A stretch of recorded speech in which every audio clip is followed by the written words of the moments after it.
to another episode of Stone Avenue, Africa's #1 football show. I'm going to be talking about the reason why England is not going to win the Euro this year. You know, they won their first match against Croatia 1-0. Kudos to them. Sterling scored. And the English team, of course, their fans went over and started saying he's coming home this year. That's all what they usually say. But I'm going to give you factual reasons why he's not coming home this year. First of all, I was scared that Gareth Southgate was going to do exactly what he did today. That is starting Raheem Sterling. Raheem Sterling is not of form. Raheem Sterling should not be starting in the English squad. I know he scored today, but aside scoring that goal, he didn't do anything in that match. Literally, without their midfield and that beautiful pass, I mean, anybody can score that goal, basically. And so I see a repeat of this thing of starting the people that are not supposed to start. Starting the individuals and also this English team have an opportunity to get to the semi-finals. They can actually get to the semi-finals. They might not win it, but they can get to the semi-finals if the right people are started. And look at the front four. You have Harry Kane, Mount, Foden, and of course Sterling. And Sterling should not be there. Foden and Mount, I understand that, but what's Sterling doing there? Why is Sterling starting? He scored a goal, yes, but I mean the goal was made from the beautiful pass.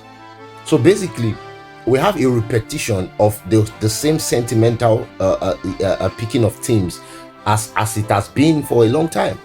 So now, if you look at it again, there was no creativity in that particular front line and midfield situation. So someone is lacking. They need to fix that before they play better teams and all of that.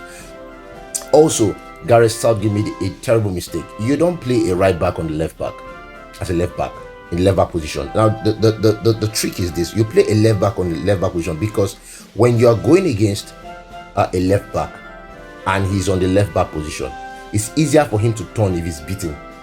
If somebody runs past him, it's easier for him to turn. But now a right back on the left back position, except he uses his left leg too. Maybe someone maybe if you watch Semedo when he was in Barcelona, they put him on the left back and he was playing terribly. He was not playing effectively because he was not a left back, he was a right back on the left back, because the ability to turn when they beat you and recover as a right back on the left back, it's actually harder. The dynamics are not the same.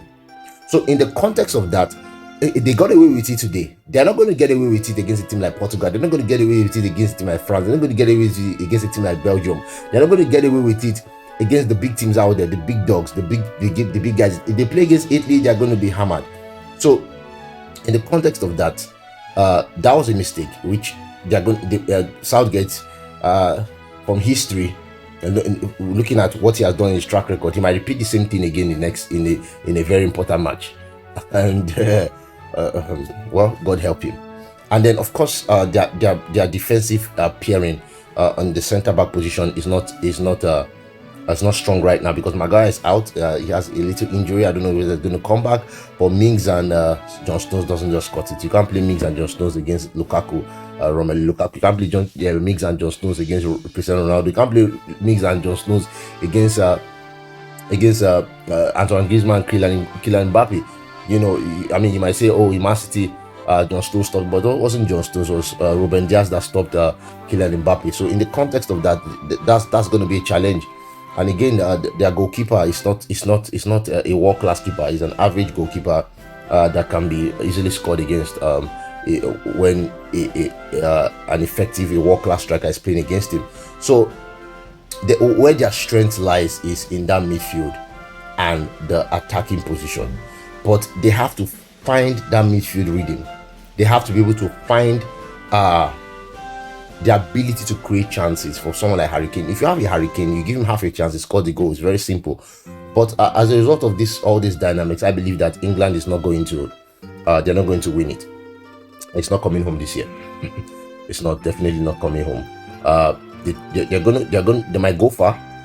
They might get to the quarterfinals, but it's not coming home. England is not going to win the Euros this year, and it's very, very factual. You can look at it and see that it's not coming home.